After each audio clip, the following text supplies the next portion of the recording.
Chag Sameach. Thank you for the opportunity for me to share some of the memories of my father, Charles Abraham Fish, Avraham Betzalel. He died almost 18 months ago, and it was his birthday a few weeks ago. So of course we had Grater's ice cream in his memory.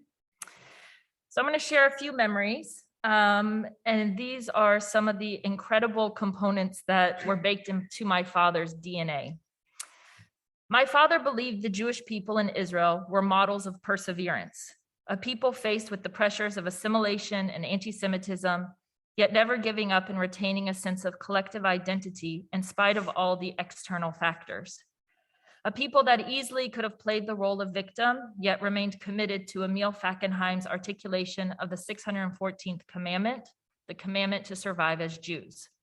Fackenheim believed that the education of each Jewish child was a victory over forgetting and over darkness. This was part of my father's understanding of what makes the Jewish people persist and why Israel is ever evolving as a laboratory of the Jewish people.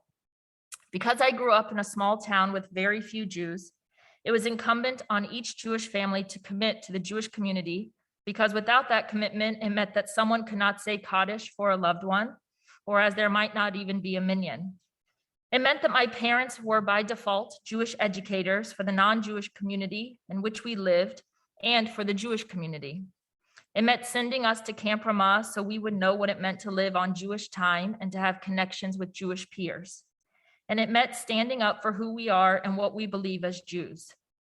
Many school years, my father, a pediatrician, not a lawyer, would stand before the Board of Education, articulating why the Establishment Clause and the principle of separation of church and state was a fundamental right in the United States. He would explain patiently to the choir teacher why songs in the name of Jesus were not acceptable as part of the school choir program, and why prayers in public school programs were unconstitutional.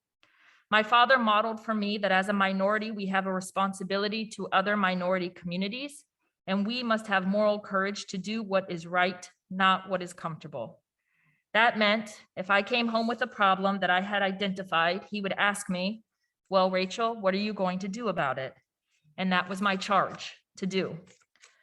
My father believed that one individual had the capacity to make meaningful change, and through that change, create a better and more just world. I learned these lessons from my father's own actions as he modeled this behavior, and I saw firsthand the impact he made. Not only did he model this, but we read books together about the pantheons in Jewish history. Theodore Herzl, Golda Meir, David Ben-Gurion. We read the Pushcart Wars and the Wise Men of Chelm at night, taking turns reading one page each.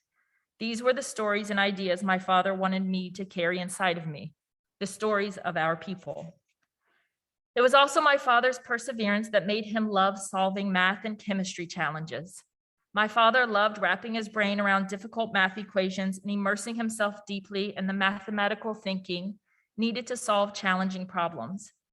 He never gave up and tackled these questions with enthusiasm and curiosity, not because he solved them perfectly the first time, but because the deep thinking that was needed and the focus that was required took grit and perseverance. This is one of the reasons why my father loved his pediatric practice and taking care of babies and children.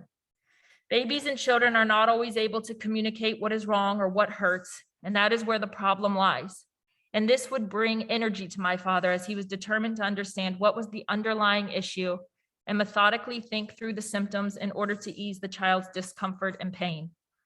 I used to make rounds with my father at the hospital, probably breaking every official HIPAA rule today. It was during those rounds I heard how my father spoke to parents who were distressed as their child lay sick in a hospital bed.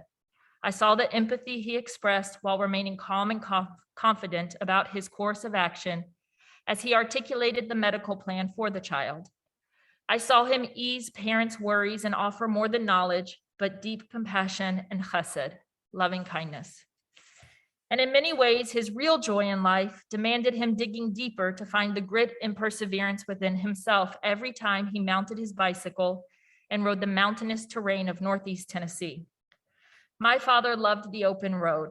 He found contentment in pushing himself to make it up the hills and to the top.